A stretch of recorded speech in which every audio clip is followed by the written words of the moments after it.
This video is the first of 3 videos with practice questions involving Competency 16. Number 1. In a particular group of hospital patients, the probability of having high blood pressure is 3 out of 8.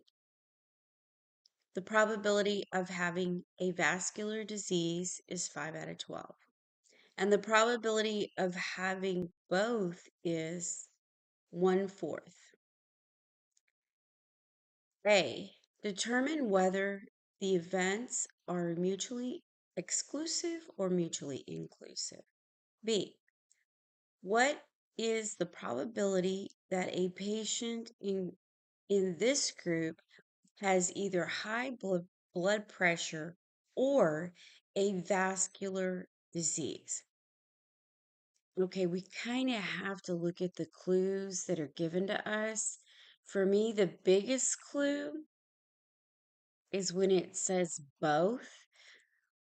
Both implies this particular formula where you have P of A. Oh, here, let me write a little better. It's a silly looking A. Okay, P of A, probability of A plus probability of B minus both, which is P here. Scoot over, I didn't leave much room. A little more room here. Okay, which would be the probability of both, which would be A intersection of B. Okay, knowing that, I would say, just from the clues that they've given us, that where is it? Okay, right here. I would say that it's mutually inclusive because we have a probability with both events occurring at the same time. And then B says the probability of the group high blood pressure. Well, they want us to calculate it using this equation. Okay, so that means this guy's gone, B is gone, A, B. Now it's between this two. So let's see what happens. Go ahead and just put that in our calculator. All right, so that is 3 divided by 8. Okay, you know what? I'm going to clear that out because I'm going to use my parentheses. 3 divided by 8, close my parentheses, plus parentheses 5 divided by 12, 5/12. Okay, we're going to add them together, but then we need to subtract the 1/4. So using 1 divided by 4, enter. Well, I need a fraction. So math, enter, 13 24 looks like C satisfies this problem. Okay, now let's look at number 2. Oh, this is familiar. Each letter in the word market is placed in a jar. If the letters are drawn one at a time without replacement, what is the probability that both vowels will be the first letters drawn? Okay, let's just switch colors. All right, this will be a permutation. We will have to use our equation. We have parts over the total. Let's see, how many letters do we have? 1, 2, 3, 4, 5, 6. Okay, so that means 6 out of 6. Okay, now we know we're going to have, let's see what we have. We're going to have repetition. Well, we have to select what is repeating, or what are we not repeating, but rather what are we selecting and what are we not selecting. what are we selecting? Both vowels. So that implies we have two of them, A and E. So that's A and E. That's going to be repeating vowels. So we have two of those. So we are selecting two vowels. The rest of the letters will be four letters. So that is 4 out of 4. Okay. Use our parentheses because of order of operation. I know I keep repeating that, but I've made that mistake so many times. So open parentheses, alpha window 7, and that's 2 out of 2, 2 of 2, arrow over times alpha window 7, and that is 4 out of 4, parentheses, divide, alpha window 7 again, and we have all of our possibilities, the 6 out of 6. Okay, enter. We need a fraction, so math, 1 out of 15. That'll be option C. Another thing that clued me in or made me recognize what I needed to do was the word probability. They didn't ask what are the total outcomes or what are the combinations. It's probability. And that gives me also the clue that I need to have a fractional situation with a total and parts, total in the denominator and my parts in the numerator. Okay. Number 3. In a card game, a player is dealt. Just a minute. Okay, better. A player is dealt 3 cards. What is the probability that all 3 cards are picture cards?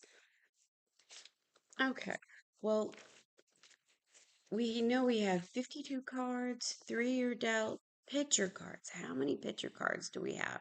Well, that would be 12. Okay. So let's consider we have 3 cards. We have three cards being drawn. That's 3 events. So we have 1, 2, 3 events. In the first event, we will draw the card. We're given a card. We draw it out, whichever. We have 52 cards to choose from. Picture cards, there are 12. So we start out with 12. But they're not stating if we're replacing or not replacing. In this situation, we need to think what's really happening. In real life, you're given the card. It's not going to go in the deck. We're not putting it back in the deck because obviously we're playing cards. We're not talking about selecting and possibly returning. So we're playing with the cards. So this event will have 51 total. Well, then we know when we go this way or we go to the next event, we'll reduce down. We have 50 cards. So this is also going to happen with your numerator. You have 12. So you draw, you get that 12. So now you have 11. And then you'll have 10. So you have event 1, event 2, and event 3. And we'll put that in the calculator. Now, this is dividing and multiplying all 3 events, so I'm not going to worry about my parentheses. So 12 divided by 52 times 11 divided by 51 times 10 divided by 50. We enter. Okay, we need a fraction. We have a decimal. So math, enter, enter. Looks like option A is what we need. Okay. Number 4, a company director wants to randomly select 5 employees out of a list of 12 employees. Okay, for a trip of the 12 employees, 4 are named John, Steve, Lana, and Jose. What is the probability that 3 out of the 4 employees named will be selected? Okay. Yes, we're working with people, but notice it doesn't talk about a lineup. So we don't have seats in a line or lining up for a photo. So we are using a combination and not a permutation. And it does ask for probability, which implies that we have a fraction of part over total. That's bothering me. Okay. So we have a combination. So that means we have our total. In this case, we have 12, 5 out of the 12. So 12, but we're only interested in 5. Okay, so then that means that we're selecting some employees and not selecting others. So let's see, who are we going to select? We have 5, but it's talking about being particular with the 4, 3 out of the 4. So we have 4 total. We're interested in 3.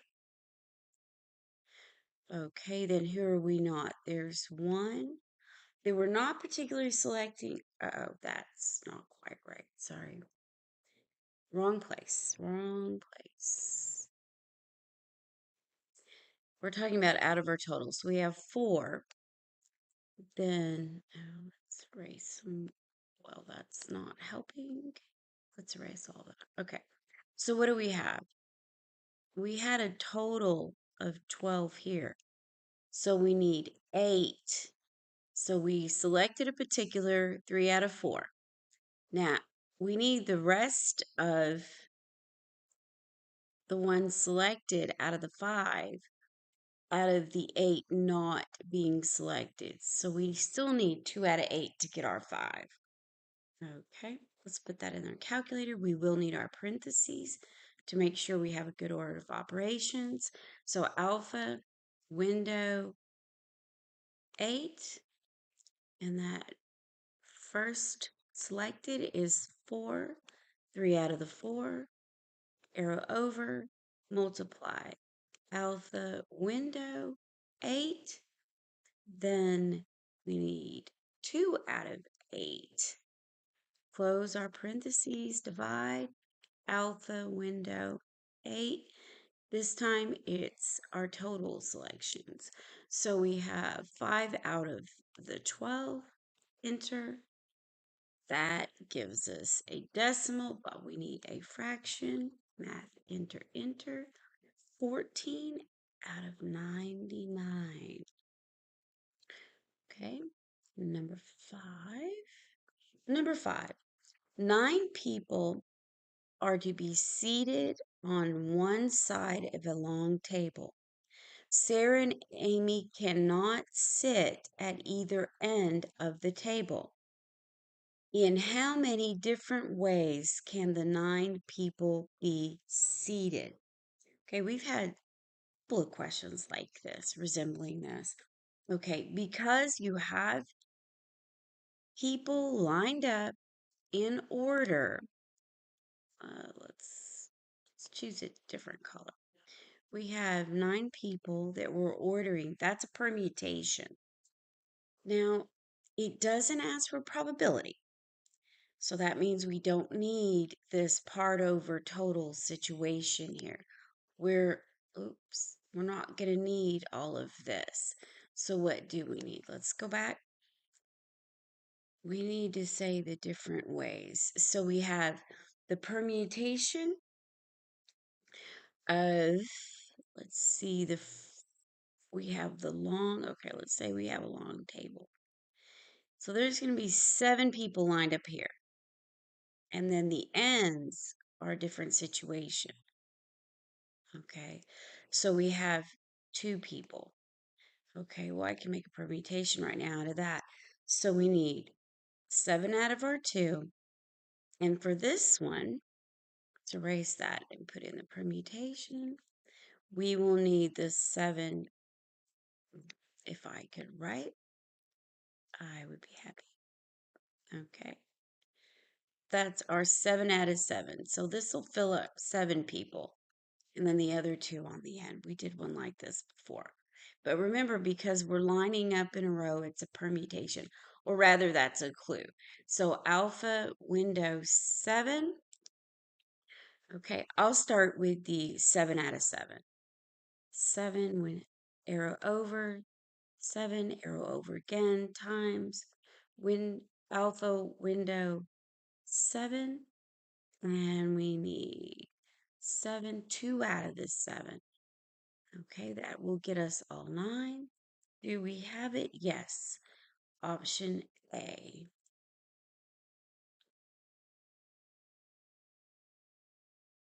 Number 6. A circle is bounded by an equilateral triangle. The radius of the circle is 3, which is perpendicular to each side of the triangle. What is the probability that a randomly selected point that lies inside the circle will also lie inside the triangle? Now, I need to point out that I have a nice, pretty little picture here. You will not get, well, let me reiterate. You might get a picture, but it will not be this colorful and all the details and explaining it. I just wanted to illustrate the wonderful properties of this situation. It's to me, it's just so unique. So let's take a look. You really have 6 special right triangles formed to create your equilateral.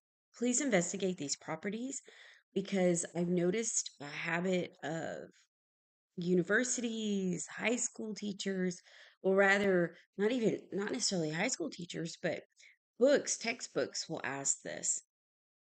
Okay. What they'll probably give you is just the triangle and the circle showing the radius. And that's all you're going to get. They're going to tell you, hey, just like what you see in the actual problem is all that you'll receive. However, if we really think about it, we have a radius of 3 and we draw a line from here to here. You know that that's a right triangle.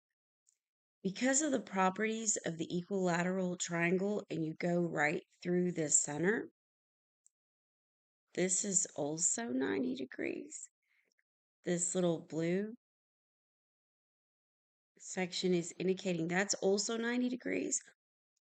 Well, if we go down 90 degrees, we know this is the midpoint. We have 30 degrees. That means we have a 30, 60, 90 triangle. If you continue, you also will come to the conclusion that this happens all the way around. Okay. So what we have is a part over total. It's easy to realize that the circle's the part. So that is, of course, 3 squared pi. That's not difficult. Now, finding the height, we need base times height divided by 2. So I'll set up our divided by 2. Well, we don't necessarily know the base, the height. I know the properties. In this situation, when you investigate the properties, you'll find out that it's 3, 3, 3, that the actual height is 9. Doesn't matter. Let's look at what we have. If we know this is a special right triangle, and we know that we have a 90, 60, 30, that means we have a multiple of this special right triangle. There's your right angle. Okay, you can use the Pythagorean theorem to deal with this. We have, oh, sorry, that's not what I wanted. I call this a 1, 2, 3. That's how I memorize it. So I know I have 1, 2, square root of 3. Now my base is my radius of 3 right here. So that means that's 3 times 1. And then I would have 2 times 3. That gives me my 6. You know what? Let's use highlighter. There's my 6. There's my 3. Then the pattern is that you're multiplying by 3 on all sides of your right triangle. So that's 3 square roots of 3. So what do I really have? I have 3 square roots of 3 here, 3 square roots of 3 here, and so on and so on. So now I know that I have 6 along any of these as the hypotenuse of our special right triangle. So this total, let's go back. Let's go back to my highlighting. So that means I have 6 here, 3 here. My height equals 9. Okay, so you can stop the video and investigate this and look at it again for yourself. So I have a base of 6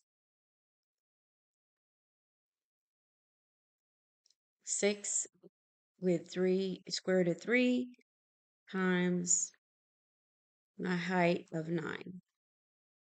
Okay, so let's do a little bit of cancellation.